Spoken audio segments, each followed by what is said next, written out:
Hola, buenas tardes y bienvenidos todos al cuarto webinar de esta iniciativa REAL que tiene IELTS con Ale. El tema de hoy será trasplante hepático por hepatocarcinoma en países con baja tasa de donación. Y para esto hemos juntado un panel de expertos junto con un speaker que nos va a presentar este tema. En la moderación estará la doctora Josefina Pajes, que es especialista en hepatología y trasplante hepático en el Hospital Austral de Buenos Aires. La doctora Pajes realizó la maestría de efectividad clínica con orientación a evaluación de tecnología sanitaria y forma parte de las diferentes sociedades científicas, siendo ella actualmente la representante del Grupo de Interés Especial de Cirrosis y de Trasplante en la ALE. Junto a ella voy a estar yo, mi nombre es Juan Pablo Arab, soy hepatólogo en la Pontificia Universidad Católica de Chile y soy miembro tanto de IELTS como de ALE. Muchas gracias, doctora Pajes, por estar hoy día con nosotros. Gracias, Juan Pablo. Bueno, voy a comenzar presentando a Federico Piñero, que va a ser el presentador. Él es médico especialista en hepatología y trasplante hepático. Trabaja actualmente en el Hospital Universitario Austral. Es investigador clínico centrado en hepatocarcinoma. Tiene más de 30 investigaciones indexadas en PubMed como primer autor. Tiene un máster en epidemiología clínica e investigación en la Escuela de Salud Pública de la Universidad de Buenos Aires. Y aparte de todo esto, es una excelente persona y es el coordinador regional de ALE, el grupo de interés de carcinoma hepatocelular. Como panelistas van a estar el doctor Marrero, que es gastroenterólogo y hepatólogo, jefe y profesor de gastroenterología y hepatología en Penn. Es líder en el campo de las enfermedades hepáticas avanzadas y en el trasplante hepático. Y también es un experto en el trasplante de hígado en los pacientes con hepatocarcinoma. Seguimos con la doctora Blanca Norero, que es gastroenteróloga y hepatóloga. La doctora se desempeña actualmente como jefe de hepatología en el Hospital de Sotero de Río, y sus principales intereses clínicos son el carcinoma hepatocelular también y la nutrición en las enfermedades hepáticas. Y por último, la doctora Nasia Selzner, que también es hepatóloga de trasplantes y directora médica de trasplantes hepáticos de donantes vivos en el Instituto de Trasplantes de Ajmera, División de Gastroenterología, Red Universitaria Austral, y es profesora asociada de Medicina en la Universidad de Toronto. La doctora Selzner se centra principalmente en el desarrollo de estrategias de protección contra reperfusión de hígados, y sus otras áreas de investigación y de interés se centran en el acceso al trasplante de hígado y en el trasplante de hígado con donante vivo. Federico, muchas gracias. Te dejo la palabra. Bueno, muy buenas noches a todos. Muchas gracias por la invitación. Juan Pablo, Joji, por la invitación. Es un honor poder estar presentando estos datos ante tamaño panel de discusión final. Doctor Marrero, doctora César, doctora... así que bueno, quería presentar esto. Disculpen que lo he puesto en inglés, pero bueno, creo que valió la pena el esfuerzo. Entonces vamos a hablar un poco de trasplante hepático por hepatocarcinoma en países con tasas de donación bajas, fundamentalmente data sobre nuestra región. A modo de introducción para el auditorio que quizá no esté muy familiarizado con esto, el trasplante hepático por hepatocarcinoma de la década del 80 se caracterizó por resultados bastante pobres, fundamentalmente por tasas de recurrencia o incidencia acumulada de recurrencia a 5 años muy elevadas, que era la principal causa de la pérdida del injerto, la pérdida del paciente, con sobrevidas muy pobres. Esto básicamente era el resultado de, a priori no había políticas de screening de búsqueda de diagnósticos tempranos del hepatocarcinoma, y por otro lado no había criterios trasplantológicos muy definidos en ese momento.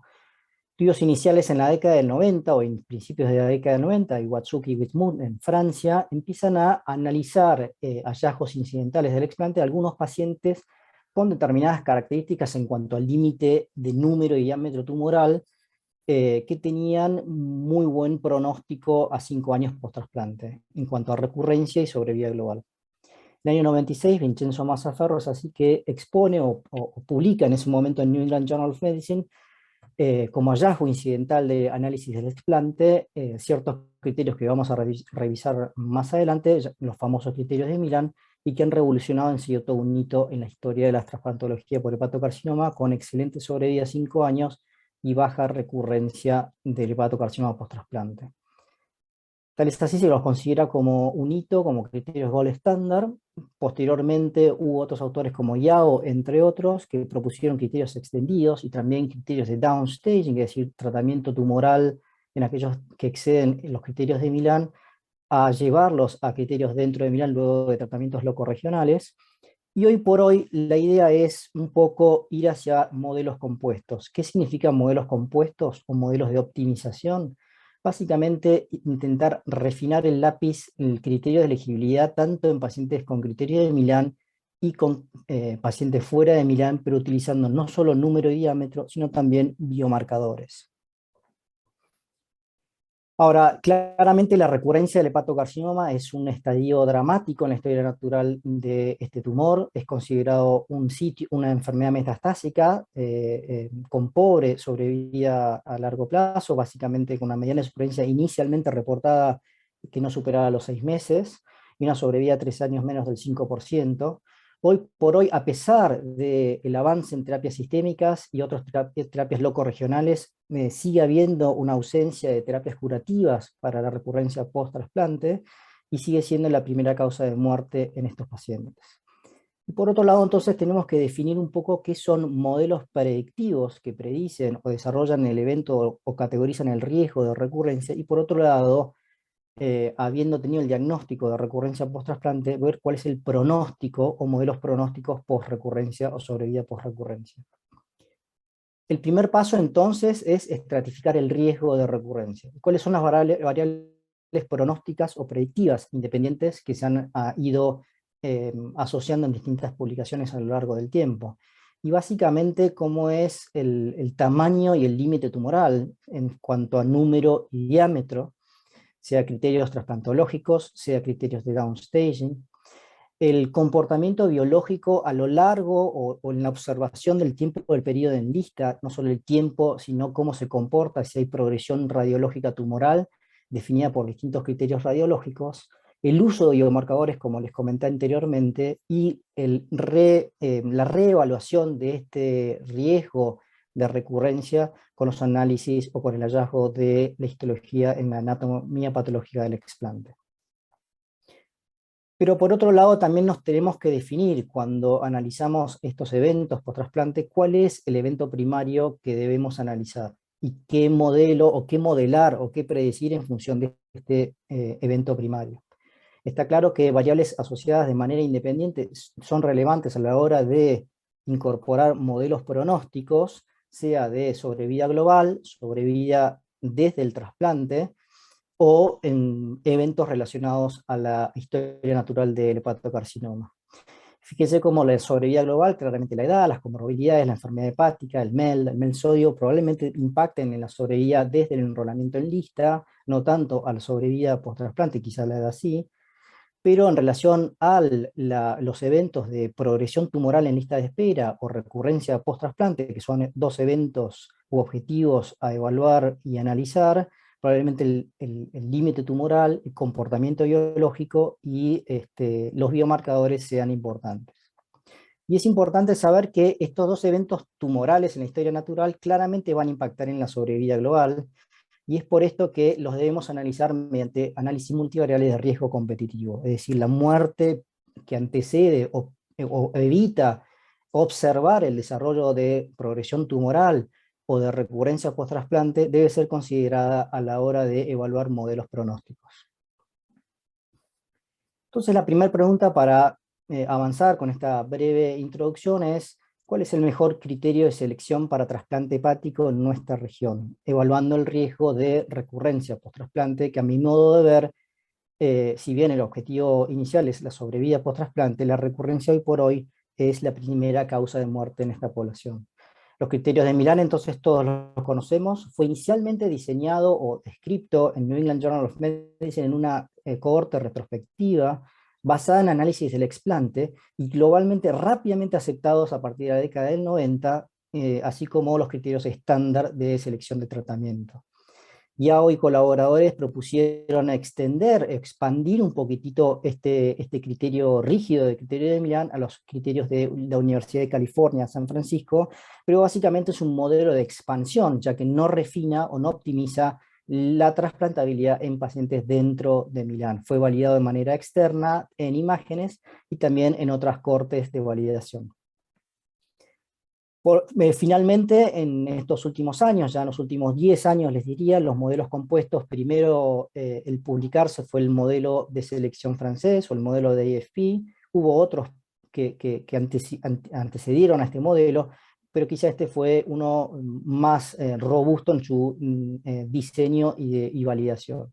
Fíjense cómo integra no solo el diámetro de la lesión mayor y el número de el número de nódulos estratificado en categorías de riesgo, y además estratifica el riesgo en 3 estratos de los niveles de alfa-fetoproteína al enrolamiento en lista de espera. Fue diseñado y validado en una cohorte prospectiva francesa y validado de manera externa tanto en Latinoamérica, primera validación externa, como en Asia. Y lo que es importante, categoriza el riesgo de recurrencia y sobrevida post-trasplante tanto en pacientes dentro como fuera de Milán. Finalmente, el MetroTicket 2.0, que también categoriza el riesgo tanto dentro como fuera de Milán, fue evaluado en una cohorte prospectiva y validado en una cohorte externa prospectiva asiática, principalmente virus B, pero se evaluó básicamente a última evaluación pre-trasplante, es decir, no al enrolamiento en la lista de espera. Y lo que integra es 3 variables continuas, como ven ahí, no categorizadas, es decir, no categóricas, sino variables continuas como la suma del número de nódulos más el diámetro de la lesión mayor y el logaritmo natural de la alfa-fetoproteína última evaluación pre-trasplante. En función de los resultados regionales, nosotros hemos incorporado dos cohortes retrospectivas de 2 periodos distintos, 2005 al 2011, perdón, y 2012 al 2018. Fíjense, casi 1085 pacientes incorporados en el global de estos dos periodos, prioritariamente Brasil, Argentina y Colombia, los países de mayor pacientes incorporados en esta cohorte.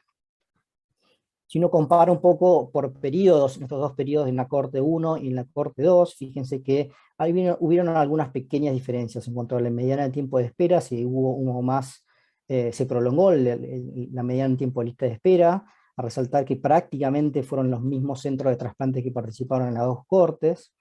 Hubo sí una modificación en cuanto al patrón etiológico, les diría que casi con una modificación hacia el hígado graso no alcohólico o NASH, asociado a hepatocarcinoma, como tercera o cuarta causa individual asociada a hepatocarcinoma, la gran mayoría trasplantados por criterios de Milán, y fíjense cómo llamativo que entre un periodo y otro se incrementó esa proporción. La mediana de alfa-fetoproteína se redujo entre el periodo 1 y el periodo 2, y el tratamiento locorregional se incrementó del 46% al 60%. Y cómo fue la distribución de los valores de alfa-fetoproteína, el enrolamiento en lista, y fíjense que dentro de los pacientes de Milán, el 82% de los pacientes tenían alfa-fetoproteína en menor a 100, y un 18% esa distribución en pacientes fuera de Milán. Esa distribución es algo distinta, con mayor proporción de pacientes con valores de alfa-fetoproteína mayor a 100. Ahora, lo que es importante en este análisis multivariable de riesgo competitivo, fíjense cómo el efecto del alfa-fetoproteína como riesgo de desarrollar recurrencias post-trasplante a lo largo del tiempo de follow-up es independiente del número de nódulos y del diámetro del nódulo mayor. Estas 3 variables evaluadas por imágenes y por serología al momento del enrolamiento en lista pre-trasplante. Y tal es así que nosotros hemos validado de manera externa, la primera validación externa a nivel mundial del AFP Score, el modelo francés, que optimiza claramente la selección de candidatos tanto dentro como fuera de Milán. Como ven en las incidencias acumuladas de recurrencia, en los pacientes dentro de Milán con un AFP Score menor o igual a 2 puntos, o aquellos fuera de Milán con un AFP Score menor o igual a 2 puntos, la incidencia acumulada de recurrencia es similar, mientras que en los pacientes que tienen un AFP score mayor a 2 puntos, sea dentro de Milán, en líneas rojas, o fuera de Milán, líneas naranjas, claramente es una población de mayor riesgo de recurrencia y distinta sobrevida a 5 años. Ahora bien, entre ambos modelos compuestos hay similitudes y diferencias en cuanto a el diseño y la validación, y vamos a ver punto por punto. En cuanto al diseño, fíjense que en el modelo francés, una regresión Cox, no fue un análisis por riesgo competitivo, en lo cual en este análisis multivariable, fíjense que a partir del coeficiente beta se asignó un puntaje a cada variable y de esta manera se construyó un score numérico.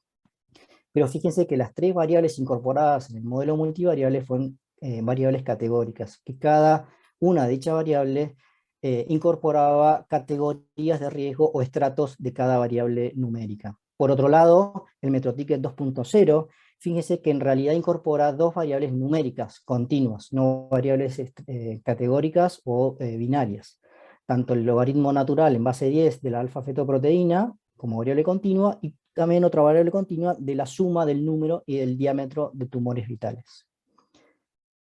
El MetroTicket 2.0, cuando se publicó con una mayor poder de discriminación respecto al AFP Score, y esto en lo personal no me llama mucho la atención, y ahora vamos a ver por qué. Nosotros hemos presentado este trabajo el año pasado y lo hemos enviado a sus publicaciones, que están en revisión por pares. Es que nosotros vimos en una corte latinoamericana y europea de 2.444 pacientes trasplantados por hepatocarcinoma, es que tanto el MetroTicket 2.0 como el AFP Score tienen similar poder predictivo, y no hay una mejora neta de reclasificación del MetroTicket respecto al AFP Score, sea al enrolamiento en lista o a última evaluación pretrasplante. Y lo que vimos también cuando uno categoriza por umbrales, es decir, umbrales del MetroTicket 2.0 propuestos por Mazzaferro, o umbrales de AFP Score, que es hasta 2 puntos, fíjense cómo entre ambos modelos hay gaps y overlaps entre la evaluación de riesgo o estratos de riesgo. Lo que vimos también es que cuando uno compara el poder de discriminación, como el índice de Wolbers para riesgo competitivo, entre el MetroTicket, AFP Score y Milán, vemos que, por un lado, los modelos compuestos son claramente superiores a los criterios de Milán en su discriminación del riesgo de recurrencia.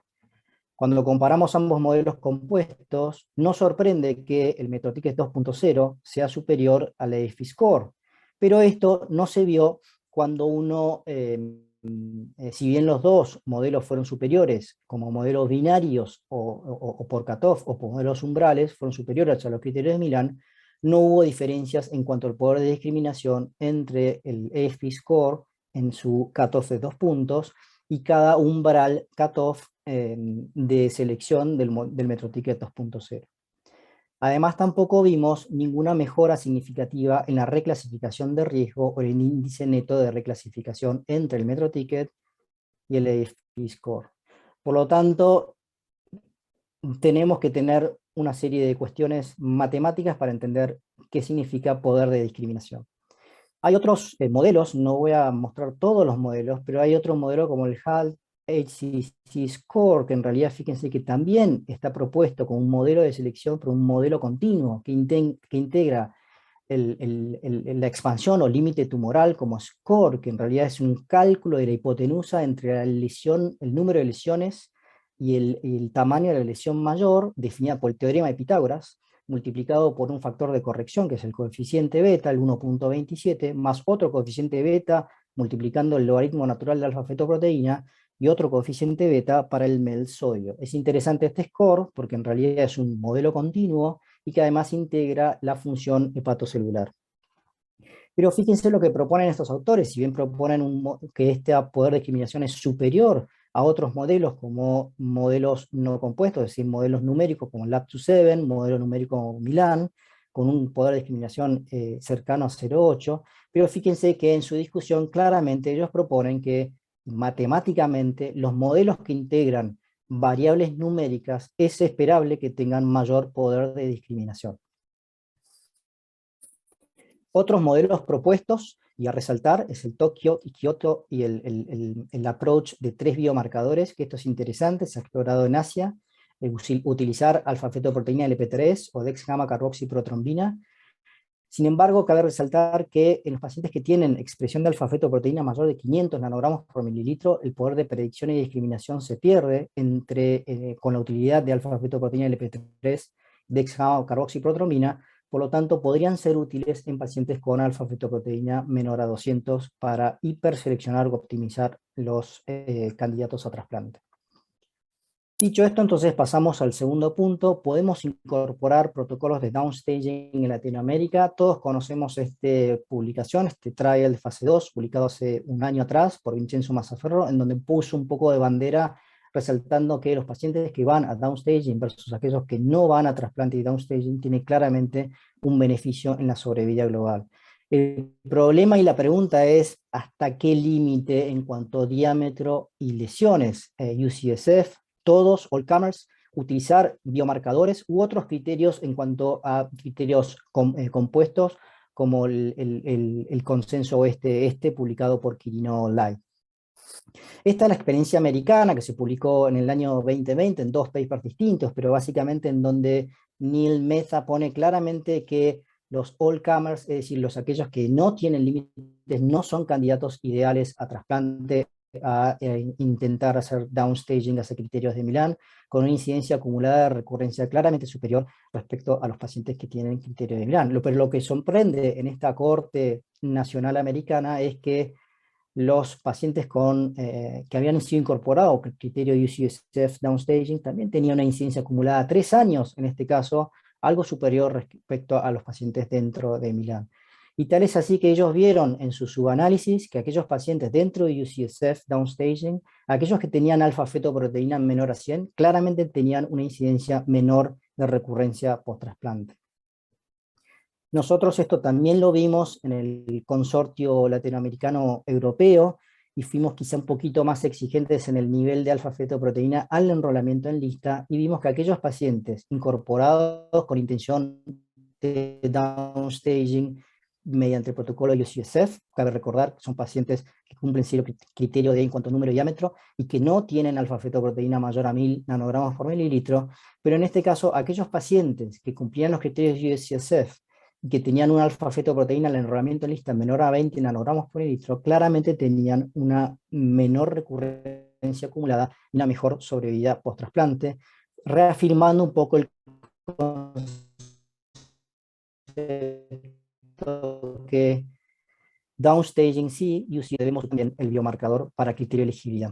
La otra pregunta es, ok, ¿cuál es el riesgo de progresión tumoral en lista de espera una vez enrolados los pacientes? ¿Cuál es el riesgo de dropout por progresión tumoral? Y por otro lado, en aquellos que decidimos no delistarlos, tienen una progresión, pero ¿qué pasa a aquellos pacientes? ¿Cuál es el patrón de progresión que nos debe tomar un poquitito la toma de decisiones a no trasplantar? Claramente, en este paper publicado este mes, aceptado en este mes en Liver International, fíjense que en nuestra corte latinoamericana, los pacientes que se enrolaban en lista fuera de criterios de Milán tenían un riesgo o una incidencia acumulada de dropout por progresión de hepatocarcinoma superior a los pacientes que habían sido enrolados por criterios de Milán. Pero lo más importante es que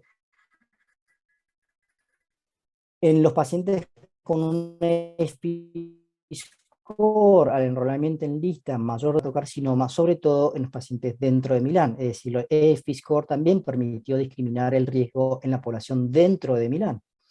Y además vimos que, y comparamos cuál era el poder de discriminación de dropout por progresión del hepatocarcinoma en lista de espera entre modelos compuestos, y vimos que no había diferencias significativas.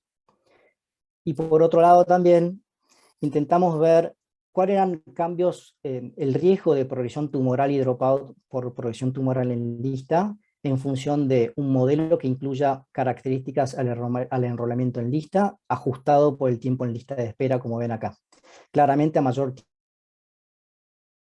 tiempo en lista de espera, hay un 4% de probabilidad instantánea de riesgo de tener dropout en lista de espera. Esto no es raro de reportarlo. El número de nódulos también se asocia de manera independiente y los niveles de alfa-fetoproteína también predicen mayor riesgo de dropout en lista al enrolamiento.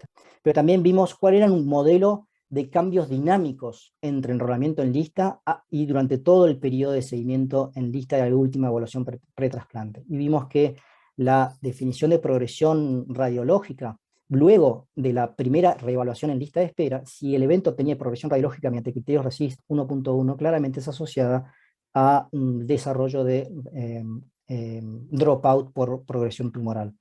Y por otro lado, un AFP slope, es decir, un incremento de 15 nanogramos mililitro por mes, también se asoció de manera independiente con mayor riesgo de dropout. Y por otro lado, en aquellos pacientes que a pesar de que habían progresado en lista de espera, se trasplantaron igual, es decir, la decisión fue, ok, igual progresa, pero igual lo vamos a trasplantar igual. Aquellos que habían tenido un patrón de progresión con infiltración difusa de algún lobar, esos pacientes claramente tenían mayor riesgo de recurrencia, y esto resaltar que este patrón de progresión debe ser un criterio de exclusión de trasplante en estos pacientes. También tenemos que ver un poco la definición de expansión versus optimización en contra del beneficio o trasplantabilidad en pacientes sin hepatocarcinoma, si vamos a optimizar o elegir criterios de optimización u de expansión en contra de la accesibilidad o posibilidad de trasplante en pacientes sin hepatocarcinoma, si vamos a priorizar estos pacientes para el acceso al trasplante. Nosotros comparamos entonces 3 políticas de salud, ¿sí?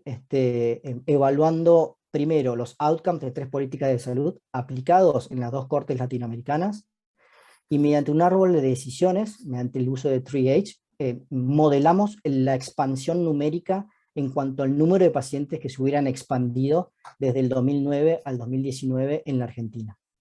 Comparamos entonces los criterios de Milán y el protocolo de downstaging, similar a lo que sería el protocolo americano, excluyendo pacientes con valores de alfa-fetoproteína mayor a 1000 nanogramos por mililitro. Y fíjense cómo están las distribuciones poblacionales respecto a las distintas publicaciones en la literatura. También vimos cómo se distribuiría esas probabilidades poblacionales en función del AFP score, priorizando a aquellos pacientes que tuvieran un AFP score menor o igual a 2 puntos.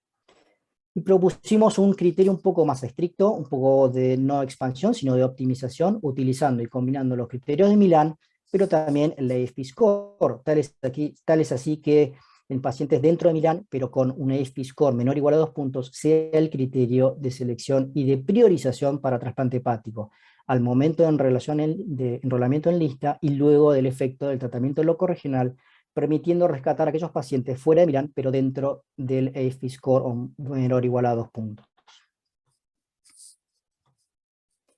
Lo que vimos entonces, aplicados estas 3 políticas de salud en la corte latinoamericana, fíjense que prácticamente en función de los distintos estratos de categoría, las sobrevidas y recurrencias fueron bastante similares, excepto en aquellos pacientes que estaban excedían los criterios de downstaging o all-comers, en los cuales resaltar que claramente tenían una incidencia acumulada de recurrencia superior y de baja sobrevida post-trasplante. Y lo que vimos es que en la política A de expansión, mediante el downstaging, utilizando el UCSF, downstaging, vimos que hubiera habido una expansión de casi el 11% del número de pacientes candidatos por hepatocarcinoma en lista de espera en Argentina. Y por otro lado, si hubiéramos aplicado retrospectivamente la política B del AFP score, este modelo hubiera generado un incremento relativo de 3.3% de incremento de pacientes con hepatocarcinoma candidatos a trasplante, y si hubiéramos utilizado el doble criterio de elegibilidad, esta expansión hubiera sido neutra. Finalmente, para ir terminando, luego del trasplante debemos reevaluar el riesgo de recurrencia individualizado en cada paciente, no solo con la historia previa pre-trasplante, sino también con los modelos del explante, teniendo la anatomía patológica en la mano. Y voy a poder describirles un poco algunos modelos mixtos y nuestro modelo, el R3 AFP Score, publicado este mes. El Moral Score fue un modelo clínico y patológico, un modelo mixto, en los cuales fíjense la cantidad de variables independientes asociadas en este modelo, desde variables asociadas al explante de riesgo, como historia pretrasplante, y valores de alfa-fetoproteína y el ratio neutrófilos linfocitos. Esto está propuesto como un homograma en un estudio de diseño retrospectivo de un único centro americano entre el año 84 y 2013, con una poder de discriminación que nos sorprende, de 0,79 superior a Milán y superior a UCSF, e incluyendo las variables del explante, aún más poder o mejor poder de discriminación. El Retreat Score, que fue publicado también por la gente del grupo de Neil Mehta de UCSF, fíjense que es un modelo quizá un poco también clínico patológico de la última evaluación pretrasplante de alfa-fetoproteína, presencia de invasión microvascular en el explante y en el explante del número de diámetro y número de lesiones viables vistas en el explante. A cada presencia de distintos estratos se le otorga por el hazard ratio ajustado un puntaje y se estima en un score que va de 0 a 9 puntos. Y como ven ahí, en los pacientes que tienen hasta 2 puntos o hasta 3 puntos, dicen, se podría proponer o espaciar el screening de recurrencia post-trasplante, evitando sobreuso de radiología y resonancia, o distintos modelos, por ejemplo, de inmunosupresión que me gustaría que se discuta en la mesa. Nosotros hemos hecho lo mismo, hemos propuesto en la Corte Europea Latinoamericana, en una corte de testeo europea y una corte de validación latinoamericana, el diseño de un modelo compuesto, explante y alfa-fetoproteína. Como ven ahí, distintas variables del explante, el número de nódulos, el diámetro de la lesión mayor, la presencia de invasión microvascular, la presencia de tumores desdiferenciados, y la última, alfa-fetoproteína en esos estratos de riesgo. Se le otorga distinto puntaje, y un puntaje de hasta 2 puntos también, se categoriza como de alto o de bajo riesgo, pero lo que hicimos en realidad es categorizar la población en aquellos que tienen muy bajo riesgo de recurrencia, menos del 5% a 5 años, riesgo bajo, 15% a 5 años, riesgo intermedio alto y riesgo muy alto de recurrencia. ¿Y para qué serviría esto? En realidad serviría para no solo diseñar estrategias de inmunosupresión individualizadas, sino también estrategias de seguimiento post-trasplante que me gustaría discutir a continuación. Y finalmente, un poco hablar de lo que vimos nosotros en la primera corte latinoamericana en el uso de inmunosupresión a lo largo de la historia natural, de la historia post-trasplante y distintas terapias post-recurrencia. Respecto a las terapias post-recurrencia y cuáles son los pronósticos las variables pronósticas independientes asociadas a mejor o peor pronóstico post-diagnóstico de recurrencia, lo que vimos es que la recurrencia temprana, es decir, definida dentro del año post-trasplante, se asocia de manera independiente a un peor pronóstico, pero aún así, en este subgrupo de pacientes, el tratamiento dirigido de la recurrencia post-trasplante, sea sistémica o locorregional inclusive, genera un impacto en la sobrevida post-recurrencia. Y este estudio lo hicimos a través de un propensity score con una probabilidad inversa de residuo o no residuo alguna terapia post-recurrencia. Y finalmente, fíjense en lo que es inmunosupresión post-trasplante, esto en la primera corte latinoamericana, es que hay mucha heterogeneidad en los esquemas de inmunosupresión. Fíjense que en rojo todavía hay uso de ciclosporina, acuérdense que esta corte fue desde el 2004 al 2011, hoy prioritariamente el uso es de tacrolimus, microfenolato y corticoides. Lo que es más llamativo aún es que aún luego del segundo año hay uso de corticoides, o hubo uso de corticoides en algunos pacientes. Yo creo que esto lo tenemos que discutir, estos pacientes deberían ser lo menos inmunosuprimido posible. Y hasta el estudio Silver, que no había, esto fue un análisis pre-estudio Silver, fíjense que el incremento paulatino en la proporción de pacientes que se switchaban a inhibidores mTOR. Para terminar, creo que por ahí para discutir, no hay modelos mixtos publicados, es decir, modelos mixtos que integren no solo variables estáticas en enrolamiento en lista, sino también que contemplen variabilidad intraindividuo y variabilidad interindividual. Y estos sean modelos mixtos o compuestos, contemplando la correlación de variables sucesivas evaluadas en la historia pretrasplante.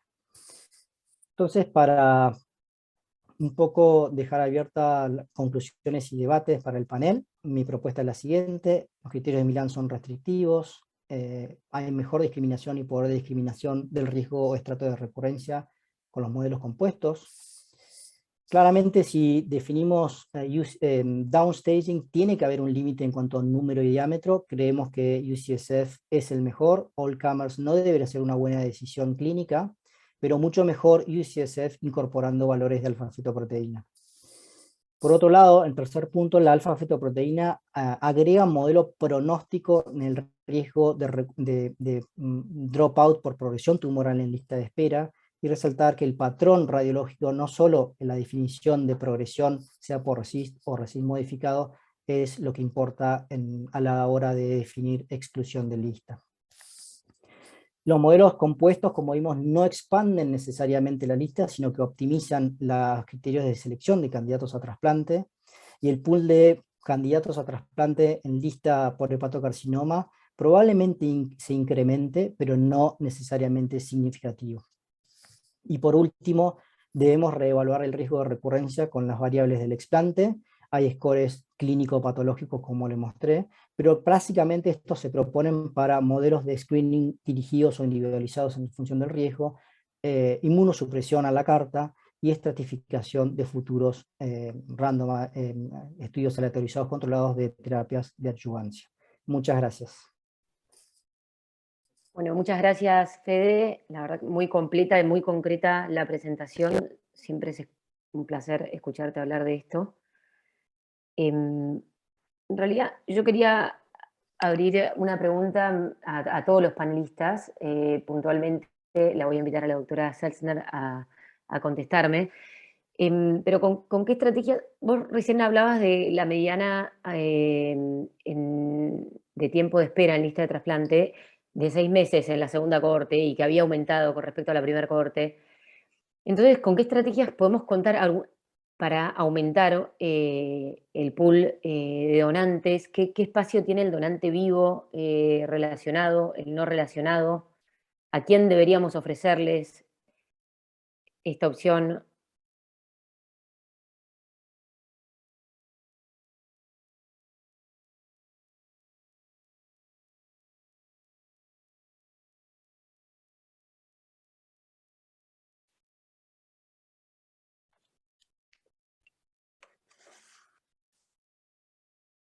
Sorry, is this a question for me? Perdón, esta es una pregunta para mí.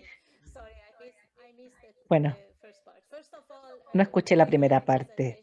Bueno, esta fue una muy buena presentación. Disfruté mucho lo que se dijo.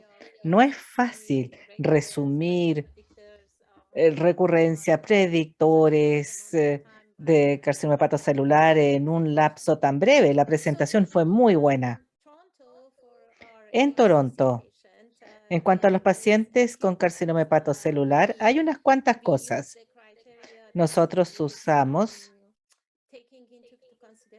el criterio que toma en consideración no el tamaño ni el número de nódulos, sino más bien el volumen total tumoral,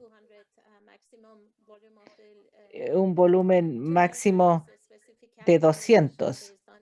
Es un cálculo específico basado en radiología, alfa-fetoproteína 1000. Si los pacientes cumplen esos criterios, pueden ponerse en la lista de la provincia de Ontario para carcinoma hepatocelular y tienen un punto de excepción 22 y cada 3 meses se les agregan puntos, o sea, al cabo de un año pueden atraer donante. Somos muy activos en cuanto a donante vivo. Ofrecemos donante vivo a todos los receptores, incluyendo aquellos con carcinoma hepatocelular. Creemos que si pueden recibir un trasplante más pronto, es mejor para ellos.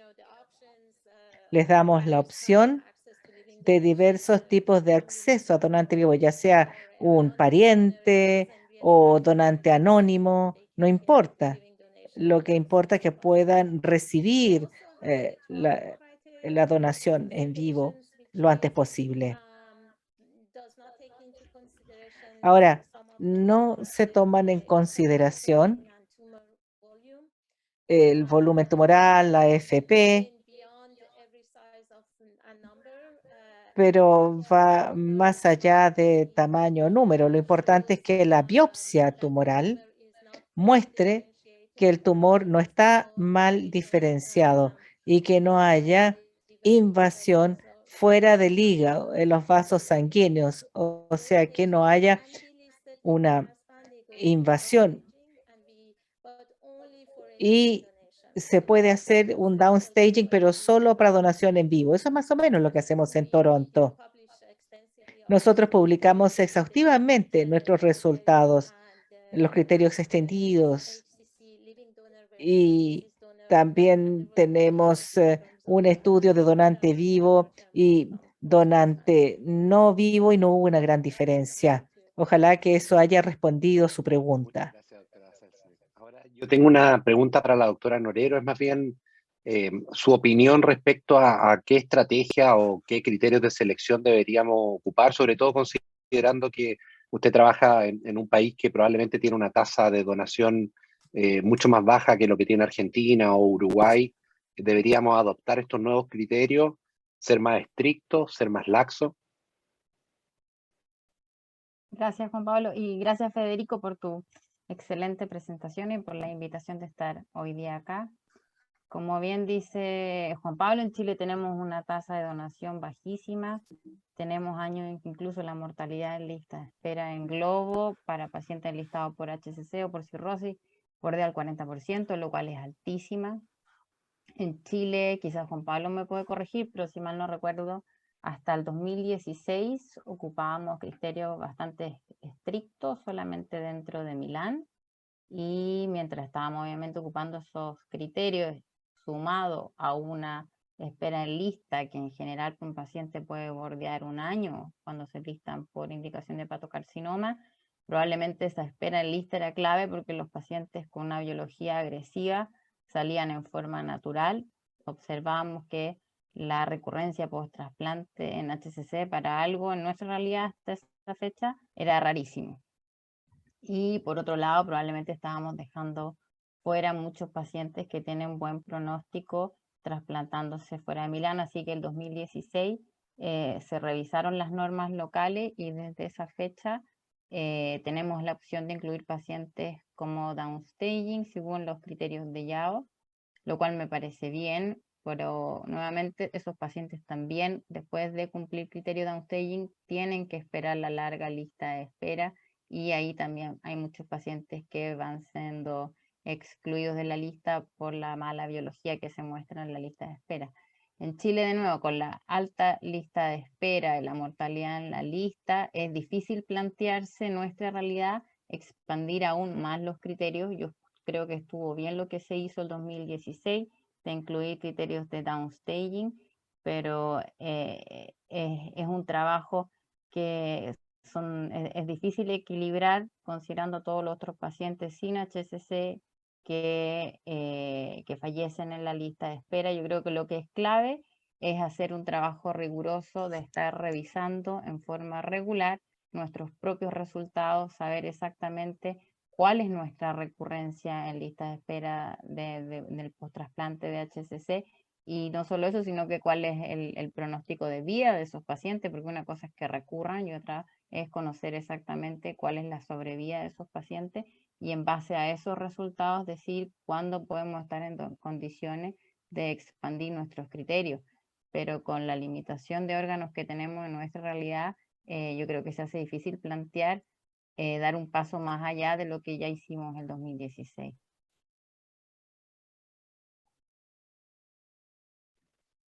Muchas gracias. Doctora Paje, ¿alguna otra? Tenemos algunas preguntas en el chat también. El Ezequiel Mauro, primero te felicita por la ponencia, Fede, y plantea que el modelo de alfa-fetoproteínas en las cortes de Latinoamérica tiene varias dudas, bueno, que existen marcadas diferencias entre los esfuerzos diagnósticos, ejemplo, los nódulos LIRADS4 no biopsiados, diferencias en los criterios de aceptabilidad para las distintas normativas en la región de LATAM, y diferencias en la dinámica de las vías de la lista de espera a nivel regional. Y ahí plantea qué rol juega el impacto de los tratamientos locorregionales puente si la predicción se hace sobre el basal. Por ejemplo, si es igual el riesgo, si las lesiones tienen respuesta completa y baja el alfa-feto a menos de 100, ¿no?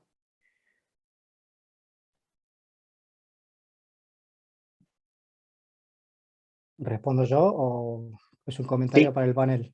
Creo que puntualmente te la hace a vos, así que... No, hola, ¿cómo andás? Me parece que es un buen punto lo que sí, claramente hay heterogeneidad en una corte en que incorporamos una región de más de 600 millones de habitantes. Me parece que eso es algo inherente a Latinoamérica. Respecto al LIRADS, entendé que esta corte incorpora un periodo pre-LIRADS. El periodo post-LIRADS, no había mucho consenso del LIRADS entre el 2012 y 18 todavía, con lo cual creo que no aplica ese comentario. Lo otro de priorizar, ¿cuál fue la última último comentario? Perdón, que me...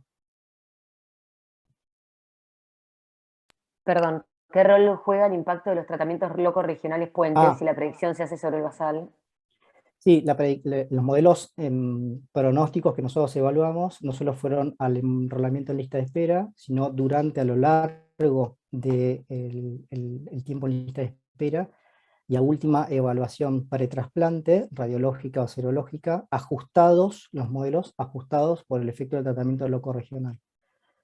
No incorporamos en la cohorte 1 el efecto de definición de respuesta radiológica, eso sí, lo incorporamos en la cohorte 2 mediante criterios RECIST 1.1, priorizando un poco el criterio RECIST 1.1, si bien fue una cohorte retrospectiva con todo lo que implica el diseño retrospectivo, porque el criterio RECIST modificado nos pareció que iba a dar más heterogeneidad a través de los centros en la definición de las respuestas radiológicas, sobre todo respuestas parciales.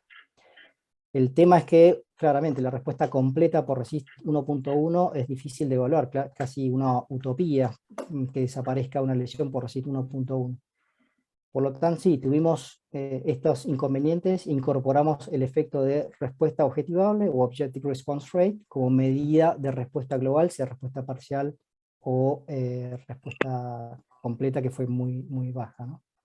Y ajustando por Objective Response Rate, no vimos un efecto, entre comillas, protector de esto, pero sí vimos un efecto de reducción de riesgo en los pacientes que tenían necrosis completa en el explante, es decir, ausencia de lesión en el explante, tenían menos riesgo de recurrencia post-trasplante.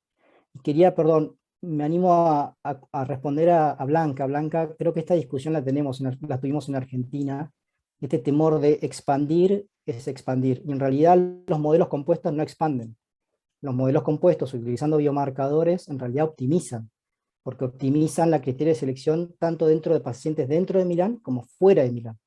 Entonces, entiendo el tema de inequidad e injusticia en lista de espera respecto a los pacientes sin hepatocarcinoma, perdón, pero también es inequidad e injusticia un paciente que tiene buenos criterios biológicos en cuanto a diámetro y serológico de resultados post trasplante, de decirle que no al trasplante hepático, no a la priorización. Y en este modelo de árboles de decisiones nosotros vimos que en realidad los modelos que expanden fuera de Milán claramente aumentan el número de candidatos. Pero los modelos que optimizan tanto dentro como fuera de Milán, en realidad lo que hacen es optimizar tanto dentro como fuera de Milán. Tiene una tendencia a expandir, pero no es la expansión real o la expansión numérica que generan los modelos de expansión sin biomarcadores. Muchas gracias, Federico. Ahí voy a ir con una pregunta al doctor Marrero, pero primero el doctor Hernández Alejandro tiene un comentario o pregunta. Muchas gracias. ¿Se me escucha? ¿Me escuchan bien? Sí, sí. Muchas felicidades a todos los ponentes. Thank you very much, Nasia, for such a nice presentation, as well as all the other people there. Gracias, Nasra, por tu presentación. Para los panelistas es, en todos esos tumores que hacemos downstaging, en sus centros, ¿cómo los valoran? Porque muchas veces pensamos en el RECIST criteria para ver que disminuye el volumen, pero sabemos que muchos es no necesariamente el volumen, sino la morfología o la cantidad de necrosis que puede tener, y a lo mejor un tumor, si lo medimos, sigue siendo de 6 centímetros, o a lo mejor podría estar afuera de algún criterio que lo pondría fuera de la posibilidad de trasplantarse un paciente. Y hay controversia en cuestión del volumen o la actividad del tumor. ¿Qué metodología utilizan para poder valorar la respuesta a los tratamientos locorregionales en estos pacientes? A lo mejor el doctor Marrero nos puede responder esa pregunta. Sí, con mucho gusto. Gracias por la invitación. El modelo que se utiliza, que se ha validado, es el Modified RECIST, que es el criterio que utiliza el diámetro del tumor, pero el diámetro que está con no se me olvida la palabra en español, enhancement. Es el área que tiene el enhancement, y eso es lo que se mide, esa reducción en el realce del tumor. Eso es lo que se mide en el Modified RECIST criteria. Así que si el diámetro se queda en 6, pero el área que tiene contraste es de 2 centímetros, entonces eso es lo que se utiliza para determinar si ha respondido, ya sea con respuesta completa o parcial.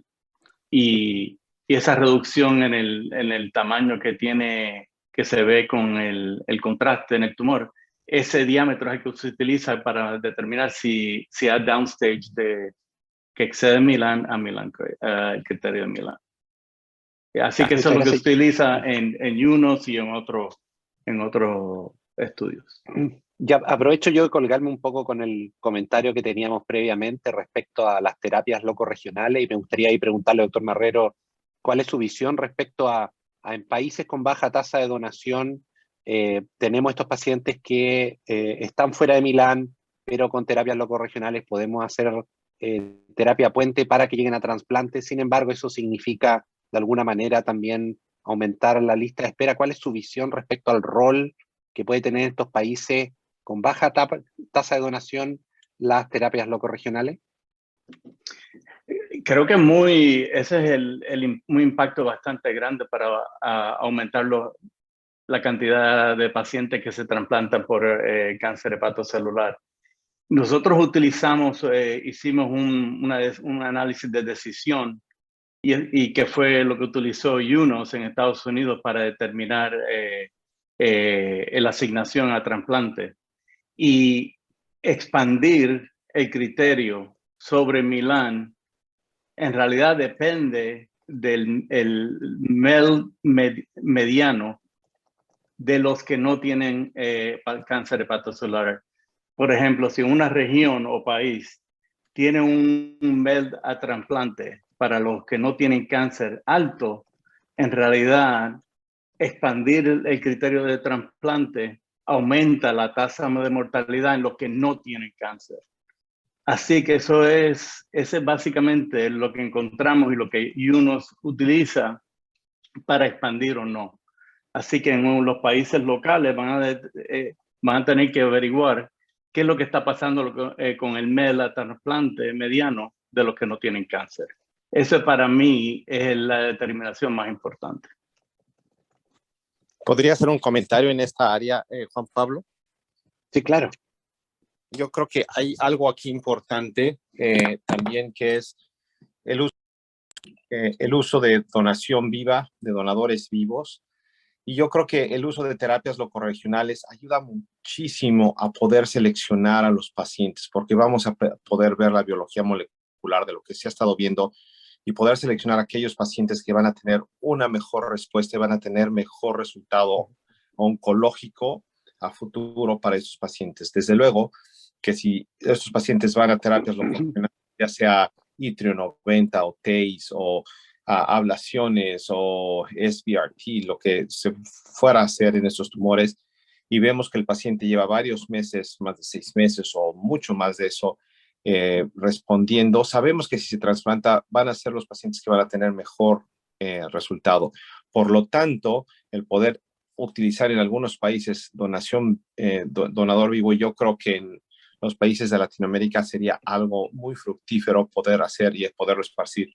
Sé que en Chile se ha podido hacer muy bien, en Santiago, algunos otros países están con mucho interés de poderlo expandir, pero desde luego que esto tendría muchísimo beneficio en los países latinoamericanos, el poder hacer donador vivo. Y sobre todo que estos receptores, muchos de ellos tienen un MEL score bajo y vamos a poder en una manera garantizar un mejor resultado en los trasplantes. Claro que sí. Gracias. Doctora Selzner, le queríamos preguntar cuál cree que es la importancia de la biología molecular, de la biología tumoral en estos pacientes y cómo podríamos evaluarla, ¿no?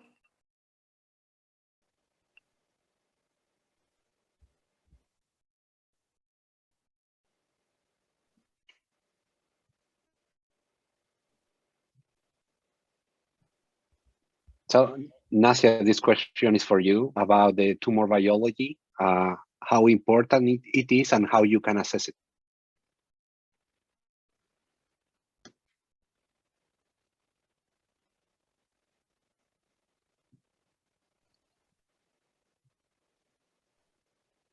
Parece que la doctora no está escuchando nada. She's muted. Nasia, can you hear us, Nasia?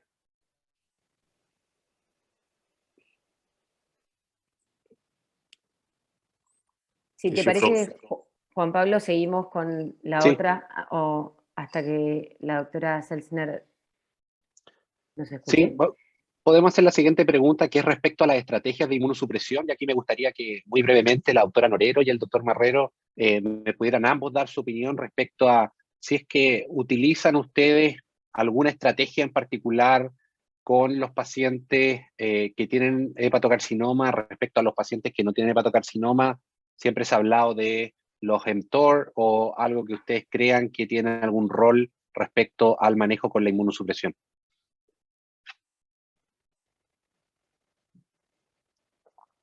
Doctora Norero, si quiere parta usted.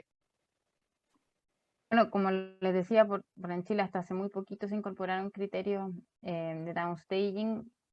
Hasta hace muy poco no veíamos mucha recurrencia post-trasplante de HCC. Efectivamente, como está descrito en la literatura, que podría ser un factor que mejora el pronóstico en estos pacientes. En general hacemos el switch si es que un paciente tiene una etiología que es poco asociada a rechazo o no ha tenido rechazo en su historial post-trasplante. En general los tratamos de dejar monoterapia con everolimus. Yo personalmente probablemente no creo que esa acción sea un factor determinante en el pronóstico del paciente. Probablemente la biología del tumor pesa mucho más y todavía no tenemos una estrategia clara, más que ir tratando en la medida que las recurrencias aparezcan, pero claro, sigue estando siempre la idea de que uno les ayuda un tanto en el pronóstico al hacerle switch y ojalá dejarlos como monoterapia y la menos inmunosupresión posible eligiendo un inhibidor de mTOR. Por lo menos eso tratamos de hacer nosotros.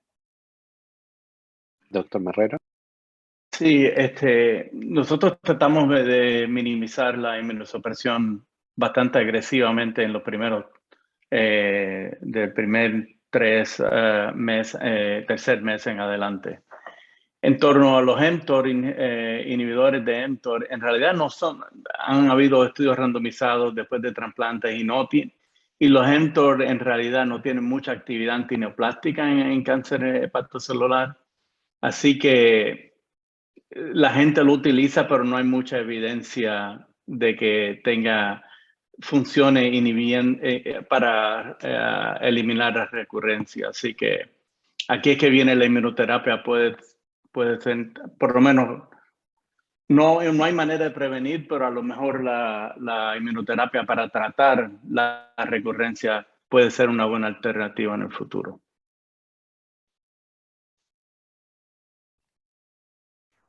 Gracias, doctor Marrero. Ahí está la doctora Selzner para contestar la pregunta. La pregunta concreta era la importancia. I just wanted to make a comment regarding the use of Quería hacer un comentario con respecto al uso de inmunosupresión y emetor. Por supuesto, bueno, en primer lugar, en Canadá no tenemos acceso a everolimus, solamente tenemos acceso a serolimus y no hacemos un switch a menos que el explante muestre invasión microvesicular. En ese caso, nosotros hacemos el switch, pero no hay datos robustos que muestren que hacer el switch pueda prevenir la recurrencia del tumor en otras etapas o tempranamente. Creo que fue una pregunta que no escuché porque mi conexión está muy inestable. No estoy segura de cuál fue esa pregunta que hicieron. La pregunta concreta era la importancia de la biología tumoral en estos pacientes y cuál cree que es la mejor estrategia para evaluarla, ¿no? Tumor biology. La biología tumoral.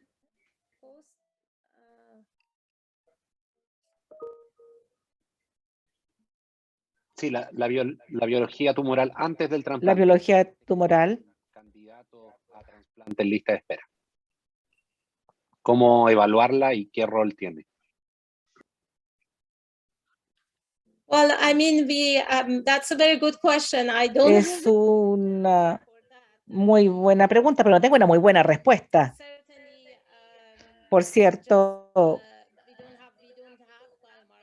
no tenemos biomarcadores. No utilizamos en especial ningún biomarcador, simplemente vemos el tamaño y el volumen tumoral. Y para aquellos que están más allá de los criterios, utilizamos una biopsia hepática para ver si es diferenciado, cuál es el grado de diferenciación y si están mal diferenciados, si superan los criterios que se aceptan en la provincia, en el país, no los trasplantamos, pero no contamos con muy buenos biomarcadores, ni tampoco contamos con otros parámetros con respecto a la biología tumoral. No sé si ustedes tienen alguna otra experiencia o marcadores que usen. Yo creo que para medir la biología del tumor, lo mejor que tenemos ahora es el tiempo, ya sea el tiempo antes de trasplante, el tiempo luego de la terapia locorregional. Así que por ahora es lo único que tenemos, la única herramienta para medir la biología del tumor. Muchas gracias. Y la última pregunta para cerrar y abierta a cualquiera que quiera responder es, un poco el doctor Marrero lo decía, respecto al uso de inmunoterapia. ¿Cómo ven el uso de inmunoterapia como downstaging en el pretransplante? ¿Lo ven factible? ¿Ven que sea algo razonable? ¿Qué les parece? Para el que quiera tomar la pelota.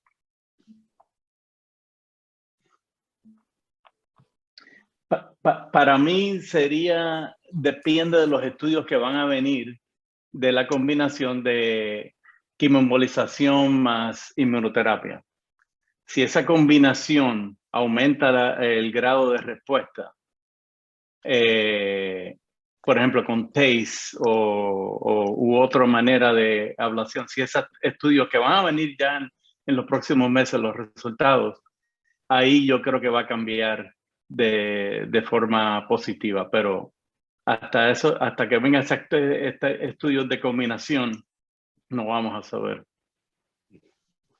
Muchas gracias. Yo creo que es mucho riesgo. En los papers que se han publicado, serie de casos o casos aislados, teniendo en cuenta que se publica, cuando hay publicación de serie de casos, se publica lo que nos va bien y lo que nos va mal, digamos. Teniendo en cuenta que hay un 30 y pico % de riesgo de pérdida de injerto por rechazo inmunomediado con inmunoterapia, creo que es una población que debiera ser excluida para o sea, en vida real, dentro real, con consentimiento digamos, puede ser, pero en vida real creo que esta discusión también la tenemos que tener incorporando a los cirujanos de trasplante, digamos. Si nosotros le contamos al cirujano de trasplante que vamos a tratar nuestros pacientes con una terapia paliativa con un 30% de pérdida de injerto por rechazo, creo que nos expulsan nuestros cirujanos, por lo menos en nuestro centro. No sé si... No, si eso los estudios que se quizás, han hecho últimamente, después que se pare la inmunoterapia por 3 a 6 meses, no aumenta el rechazo y los riesgos. Eso es lo que se ha encontrado últimamente. No, yo me refería al Cells. tratamiento de la recurrencia, perdón. Me refería al tratamiento de la recurrencia potente. Tienes razón. Doctora Cells. Yes, I was going to say the post-transplant. Iba a decir, el uso de la inmunoterapia es muy debatible, bastante peligroso. Tuvimos 2 pacientes que se sometieron a inmunoterapia, no para recurrencia de HCC, sino para otros tumores. Y uno de ellos desarrolló un rechazo muy, muy malo y finalmente murió por las complicaciones. Rechazo, falla multiorgánica. No lo usamos post-trasplante, pero creo que hay nuevos datos que muestran que pueden utilizarse en el pre-trasplante, ya sea en combinación con otros fármacos. Y poco después, poco antes de la cirugía se podrían.